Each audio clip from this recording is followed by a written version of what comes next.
সময় লাগাইতে পারবো, আমার কোনো বাধা নাই। আমি আবদার রাখবো, আপনারা কোনো তকবিরও দিবা না, কোনো নারাও দিবা না, ঠিকও করবা না। স্কুল কারণে বিনম্র অনুরোধ করি। আর এখন যে প্রোগ্রাম করি আইছি আলহামদুলিল্লাহ বিলর ভার একভাবে তারা এমন সুন্দরে বইছেন, আপনারা নারাজি আনবা না। তকবির দিলে বাদ নাই, আমি কেন কইয়ার না, নারা দিলে বাদ নাই। কিন্তু যদি দুইটা কথা আরো শুনইন যে তকবির তাহো গাই যাবা, তো হলর তকবির দিছেন। আদি আমার গুণাগারের আর তকবির দিবার কাম নাই, আমার খালি দোয়া করবা মনে মনে যে আল্লাহ তাআলা বালা আমল দিত। আর যেগুলো হজরত আমার বাড়িত কোনো খাম কাজ নাই, ব্যস্ত আলী আহমদ আলিম নি খাইটেল ভাস নি খানো করলো, এরা আমার লোকে বিশাল লইয়া আইন জানি।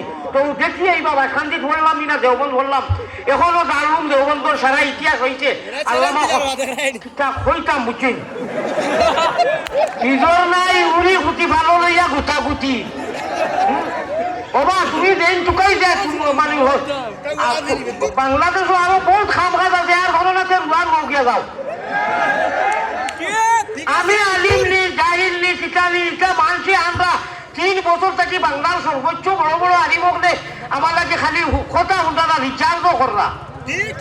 আর আসল বাচ্চা লাগি, আসল বাচ্চা লাগে যদি পুরকি চালিয়া কয় হুজুর আপনি ওমায় হাতিয়া উতরে দিকে উঠিয়ে ঠিক আলিয়া মত আসল বাচ্চা নি না রাজ আসল বাচ্চা। এটা ওই কুরআন শরীফের যে আয়াত বাতিস না, ও এদিন আমার আল্লাহ তাআলা কইছেন ওয়া কিয়ামত ভুল তো মানুষটা কি হয়, ভুল তো ইয়া আয়াতিকু ভালাইয়া সামনে কি গেলে কি হয়। তুই কুরআন আনছো তের বাদে বেড়া ছুটিছ, ইকানোর নেটা লাইনতে দিছই না। আমি আল্লাহর ভালো লাগি গেছে, যা তোরে লক্ষ লক্ষ জনতার হৃদয়ের মধ্যে রাখতে পারবে। আর যেই নামার সার্টিফিকেট ঢুকাইতে আর শান্তিত গেছি নিয়ে হলো তোমারে ওখান তাও যাওয়াজ দিয়ার ভাই বিচার পয়সা উঠে আমি ডিসেম্বর সামলাই আবার আবার একটা চা খরচ দিমু, তুইও কষ্ট করি আইও করিম বলে ভাই দিও বাসখান দিন। ওগুলো দেখবে আলিয়া আমাদের এই খিতা করছে বুঝছো।